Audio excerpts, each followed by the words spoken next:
दिल्लीत जंतर मंतरवरून पोलिसांनी सोनम वांगचुक यांना ताब्यात घेतलं। यावरून उद्धव ठाकरेंनी सरकारवर ताशेरे ओढले। सोनम वांगचुक यांना अतिरेक्याप्रमाणे पकडलं अशी जळजळीत टीका उद्धव ठाकरेंनी केली। आज सकाळी नागपूरसाठी निघाल्यानंतर पहिली बातमी जी आली ती दिल्लीतून आली की गेले जवळपास 20 दिवस देशातल्या तरुणांच्या भविष्यासाठी सोनम वांगचुक जे उपोषणाला बसले होते त्यांची कशा पद्धतीने उचलबांगडी केली, काय जणू काय एखाद्या अतिरेक्याला पकडावं तसं पोलीस घुसले, चादरी बिदरी टाकल्या आणि उचलून घेऊन गेले। तो दिपके तिकडे बसलाय, त्याला पण मारहाण केली, त्याच्या अंगावर शाई फेकली।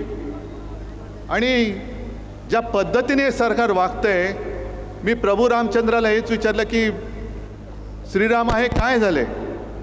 ज्या भाजपनी तुझ्या नावाने मतं मागून सत्ता मिळवली त्या भाजपच्या अंगात श्रीरामाच्या ऐवजी सैतानाचा आत्मा घुसलाय की काय?